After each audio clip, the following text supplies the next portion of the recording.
I told you things in the Middle East remain very newsmaking. Remarks from the president today saying nobody knows what he's going to do. There is a sense in the region that the United States might get more involved in the conflict between Israel and Iran. For perspective on all that, I want to go to Holly Williams, who comes to us from northern Iraq. President Trump has called for Iran's unconditional surrender. And today we had a response to that in a televised address by Iran's supreme leader, the Ayatollah Ali Khamenei. His tone was bellicose, as you might expect from the Iranian leader with his country under bombardment. He said that Iranians do not respond well to the language of threats. He was defiant. He vowed that Iran would never surrender to coercion. And perhaps most pertinently for Americans, he said that any U.S. military intervention will, quote, undoubtedly result in irreparable damage to them. Now, Iran has already accused the U.S. of being complicit in Israel's attack and has threatened to retaliate against American military bases. There are many U.S. bases here in the Middle East, along with around 40,000 American troops. But perhaps the most obvious target for an Iranian retaliation would be the roughly 2,500 U.S. troops here in Iraq, simply because they are right next door to Iran. If the U.S. does get directly involved in this conflict, and if Iran then chooses to retaliate, the question is what Iran is capable of now. Israel already has air superiority over Iran after just a few days of war. And while most attention is focused on nuclear targets, just yesterday Israel said it had hit 12 missile launch and storage sites. Back in 2020, Iran targeted a U.S. base here in Iraq with ballistic missiles. But could they still do that? We don't know for sure.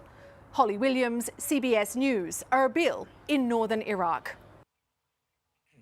I want to turn now to my CBS colleague, Charlie D'Agata at the Pentagon. Charlie, what's the latest there? Well, you could say that the Pentagon is preparing for war, right? That sounds like a dramatic statement. But when is the Pentagon not preparing for war, Major? The atmosphere here could be described as a little bit jittery last night. Not quite that feeling today, but we were told by several sources, defense sources, that they are bracing for any kind of Iranian retaliation. As Holly just said, 40,000 troops throughout that area, the Middle East, not just the ones possibly the most vulnerable at that base in Iraq, 2,500 service members there. But you've got the Fifth Fleet in Bahrain, you've got Kuwait, you've got the UAE. There are several potential targets for Iran to aim at. And we have learned from intelligence service members that the Iranians, as they said, are aiming some of those missiles and other weapons toward U.S. bases and interests in the region. So, again, Pentagon's a planning organization. They're planning for what may come. They're also flooding the entire area with a massive amount of military equipment. There's a carrier strike group that's been there for a while, the Carl Vinson. There are several destroyers with it, some in the Red Sea, a few more at the coast of the Mediterranean, so also in that region. And there's also another carrier headed there, the USS Nimitz, that is being redirected there from the Indo-PACOM region. And there's also going to be the USS Henry Ford headed to the Europe theater of command. So a lot of stuff headed in that direction. There's a new squadron of F-16s, F-35s, F-22s that are sent there, refueling tankers. That's really important because that not only enables some long-range bombers to increase their range should there be a U.S. attack in Iran, but it also gives fighter jets the opportunity to loiter because what Secretary Hegseth has referred to time and again, this is about force protection.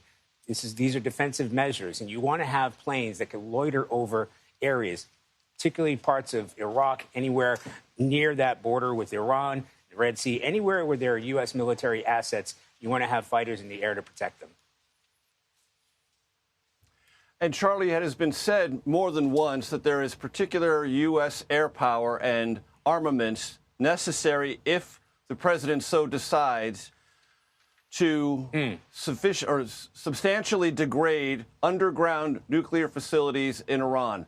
And the likely place that those B-2 bombers would leave from is Diego Garcia, so I have read.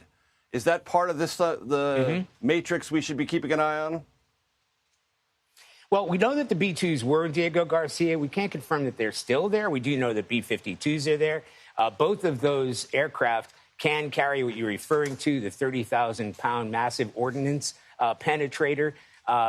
It is a big, heavy bomb, and only a couple of aircraft are able to carry it and deliver it to its target. And yes, that would be the knockout blow. The Israelis have their own form of bunker busters, but nothing with the kind of penetrating power of that particular weapon. So if the United States were to engage and try to take out Iran's nuclear facilities with a sort of knockout blow, it's very likely that that kind of weapon would be used, because the Iranians, especially when it comes to their nuclear facilities, are deep underground, literally in a sort of mountain, underneath a mountain. It's got cement and steel reinforced, and there aren't too many weapons that can get down there. Certainly Israelis don't have it in their arsenal or the delivery to do that. And I also have to mention here, the Israelis have talked about owning the airspace, and I know President Trump said that we own the airspace.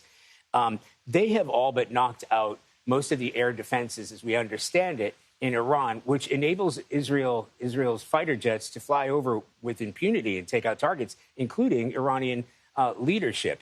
So it may be that one of the options that President Trump might be considering is he doesn't want to imperil U.S. fighters, fighter jets, or bombers, or personnel. But if he feels that that area has been cleared of any serious or significant air defenses, he may be more confident to deploy American fighter jets and bombers over Iran.